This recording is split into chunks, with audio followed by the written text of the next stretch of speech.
que é Cyberpunk? Cyberpunk é o subgênero da ficção científica que tem como objetivo mostrar um futuro onde a tecnologia está em seu puro ápice.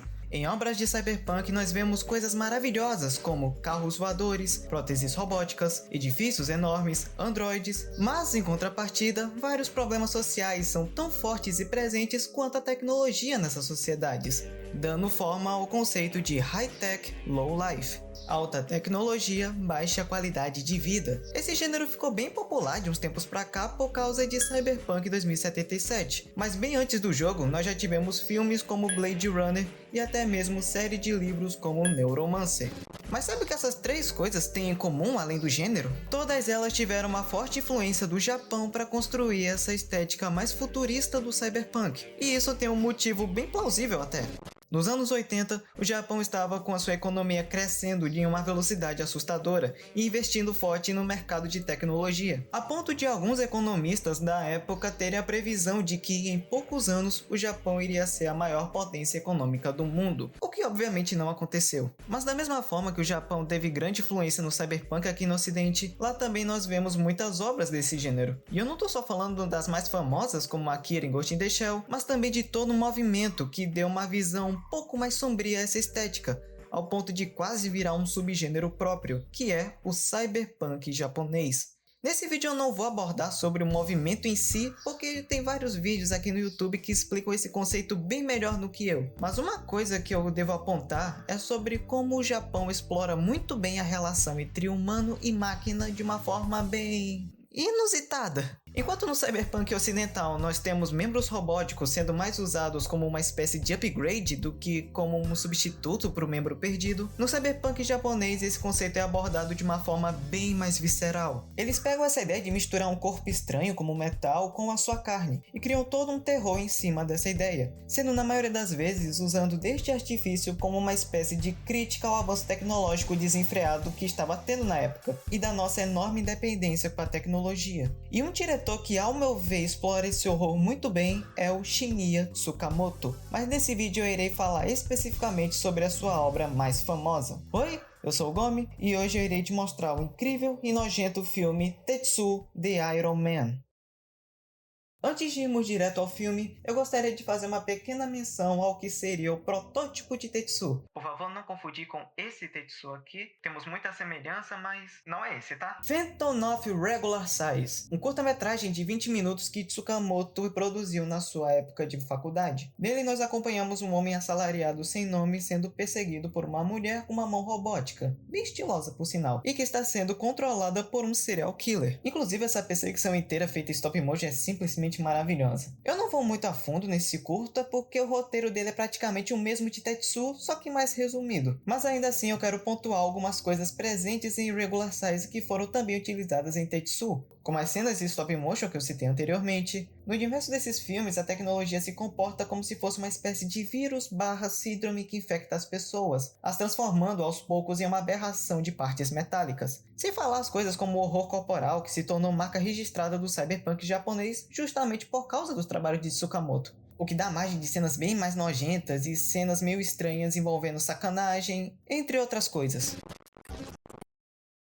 O filme começa com uma cena de um homem correndo com muita pressa até uma sala repleta de peças metálicas. Esse é o popularmente conhecido fetichista de metal, que inclusive é atuado pelo próprio Tsukamoto, o diretor do filme. Eu não contei antes, mas o cara é praticamente o faz-tudo do cinema japonês. O maluco é roteirista, diretor-geral, diretor criativo, editor, ator, produtor, enfim. Esse personagem também é responsável por protagonizar uma das cenas mais nojentas, chocantes e agonizantes logo no começo desse filme. Ele tira suas roupas, pega um objeto cortante e começa a fazer um corte bem profundo na sua própria coxa. Detalhe, sem anestesia. E em seguida o cara simplesmente pega um pedaço de ferro e o enfia para dentro da ferida. O filme dá um close bem demorado, mostrando com detalhes essa cena enquanto você escuta ao fundo os gemidos do cara. E você nem sequer sabe se esses gemidos são de dor ou são de tesão. Talvez os dois, na verdade. Pois é, uma coisa bem comum nos filmes de Tsukamoto é que eles são bem explícitos e nojentos. O que por si só não é grande coisa, por ser algo que vem junto com o body horror. Mas eu acho que era bem mais difícil das pessoas conseguir ver esse tipo de coisa naquela época, já que nos anos 80 o pessoal era bem mais sensível a esse tipo de coisa, eu imagino. E também o filme poderia ter sido bem mais nojento se ele não fosse propositalmente gravado em preto e branco, já que como as cores são extremamente reduzidas, muitos detalhes e imperfeições acabam sendo ocultados, o que deixa o filme bem mais digerível, já que mesmo que o Tsukamoto queira passar a sua mensagem da maneira mais extrema possível, ele também queria que o seu público-alvo visse o filme inteiro sem ter que sair toda hora para ir vomitar. Continuando, ele percebe que no lugar de onde ele fez o corte da coxa estava cheio daquelas larvinhas que você encontra no lixo.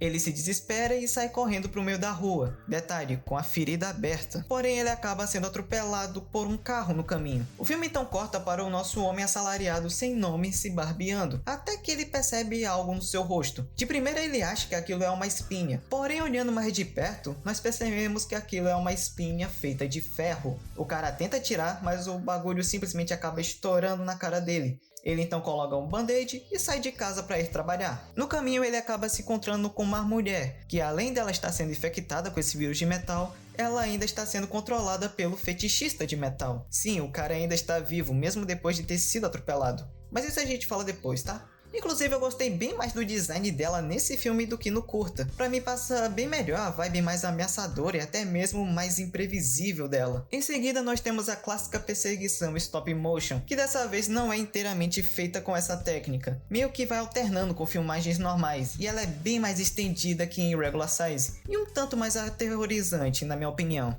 Depois dessa perseguição e de algumas cenas dele se infectando com ferro aos poucos, ele acaba alucinando com ele mesmo numa sala escura, pelado e junto de uma mulher com uma enorme mangueira de metal entre as pernas dela. Ela aproveita que o cara tá preso no canto e simplesmente enfia a mangueira dela na porta dos fundos dele, por assim dizer. Pois é, ele acorda desse sonho estranho e a gente descobre então que aquela mulher é na verdade a namorada do nosso homem, que é até importante para essa história, apesar dela não durar muito. Inclusive as cenas dela são tanto quanto esquisitas, para dizer o mínimo. Depois do nosso protagonista passar um tempo com sua namorada, nós acompanhamos um novo estágio da transformação dele, começando com seu terceiro membro se transformando numa furadeira. Em seguida, os seus braços e seu rosto também ficam cobertos com metal, junto com a sanidade dele indo pro caralho. E por fim, ele acaba matando a coitada da mina, com a broca dele ainda. A partir daí, a sua transformação chega nos seus estágios finais. Todos os objetos da casa feitos de metal e ferro são automaticamente atraídos para o nosso protagonista, e em poucos minutos, no lugar de um simples homem comum, vemos tomando forma uma grotesca aberração de metal deformada e mentalmente insana. Nesse momento, a mulher que antes estava morta, de repente se transforma no rapaz do começo do filme, o fetichista de metal. Inclusive essa cena é simplesmente do caralho, diga-se de passagem, tá? Nós acabamos descobrindo que aquele carro que atropelou o fetichista no começo era na verdade o carro do protagonista.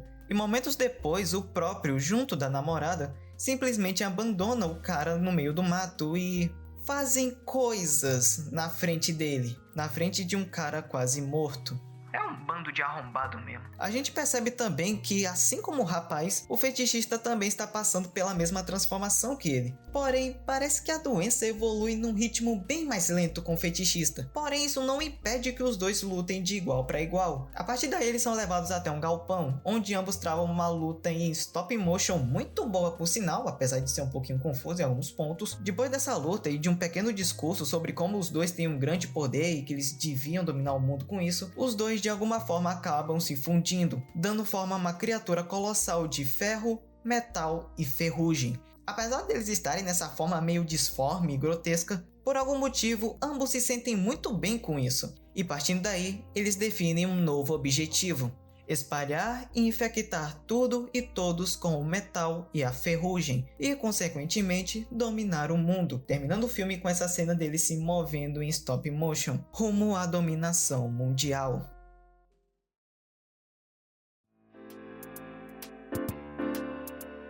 O maior motivo de eu ter criado esse canal era o de poder sempre ter algo a falar sobre algo que eu gosto, principalmente falar sobre algum tópico que quase ninguém fala sobre uma obra. Em um pedaço do meu primeiro vídeo eu falo um pouco sobre etimologia, No segundo vídeo eu dou um foco maior sobre o mundo de um anime. Já nesse vídeo eu no máximo falei sobre a escolha artística de usar o preto e branco. Mas isso o cara do Refúgio Cult já tinha dito isso antes no vídeo dele. Na verdade, eu já queria muito fazer esse vídeo antes mesmo de ter criado esse canal. Porque, apesar das bizarrices e das nojeiras que eu descrevi nesse vídeo, saber que esse filme foi produzido com um orçamento baixíssimo e com quase a produção inteira abandonando o projeto no meio do caminho, e ainda assim conseguiu o sucesso que tem, ao ponto de até mesmo conseguir continuações. Inclusive, eu posso até fazer um vídeo dedicado a esses filmes. Particularmente é algo bastante inspirador até, ao meu ver. Com esse filme, eu acho que a gente consegue aprender que você não precisa ser um milionário para produzir algo maneiro. Tudo que você precisa é de um sonho, força de vontade e uma câmera. Então, se você quiser fazer um filme, tu vai ter que desembolsar uma grana, porque essa merda é muito cara, tá? Então esquece tudo que eu falei. Enfim, esse foi o vídeo. Eu não falei isso nos vídeos passados, mas agora o YouTube teve uma nova atualização. E agora likes e comentários estão importando mais do que nunca pro engajamento do canal. E se você está assistindo pelo celular, tem também a opção de hypar, que também dá uma força legal no engajamento. Então, se você gosta dos meus vídeos e quer que outras pessoas também vejam, por favor, considere fazer essas coisas. É de graça e isso ajuda muito com o crescimento do canal. Enfim, muito obrigado por me ouvir até aqui. Eu sou o Gomi e até mais!